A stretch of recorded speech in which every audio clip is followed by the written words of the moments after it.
The most basic division of a computer system is between the hardware and the software. Hardware is often described as the physical parts of a computer that you can actually touch with your hands, although that is not recommended, especially when the power is on. Software includes all the programmed instructions in a computer. There is the main program, called the system software, also known as the operating system, which controls and interacts with the hardware and software components.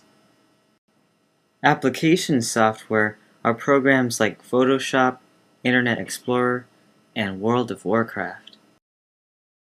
The main hardware components include the CPU, or Central Processing Unit, main memory, secondary storage devices, and the input and output devices.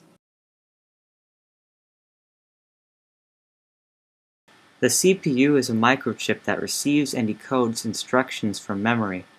Within the CPU are specialized units. One is the arithmetic logic unit.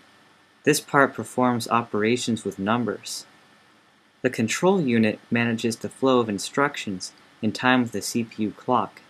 The faster the CPU clock, the more instructions that can be processed at a time. The processor I have is a quad-core. That means that there are 4 copies of the same transistor circuitry within one chip. With 4 cores, my processor can execute 4 times as many instructions at a time than if it only had 1 core.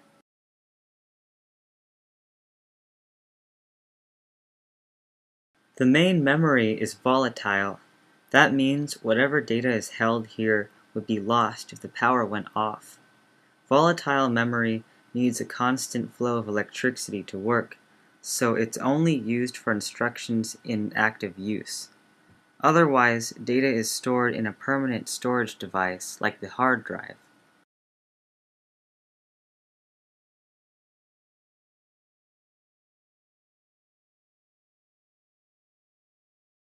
The main memory can be imagined as a sequence of cells that are either empty or contain instructions or data. Each cell has its own unique address. In the actual hardware, electrical signals of on and off represent all computer information. These on and off signals are called bits. The hardware of a computer is like a kitchen. It includes all the equipment necessary for cooking food, as well as an energy source and location for performing the processes of cooking. The kitchen is where the ideas of a recipe are translated into edible meals. A recipe is like software. A recipe is just a series of written instructions that tell you how to turn raw ingredients into a culinary masterpiece. By itself, a recipe is a useless piece of writing, but as soon as the recipe is interpreted and executed, the recipe has value as a functional tool that can be used again and again to produce the same result. Software is reusable. The instructions of software control the flow of data.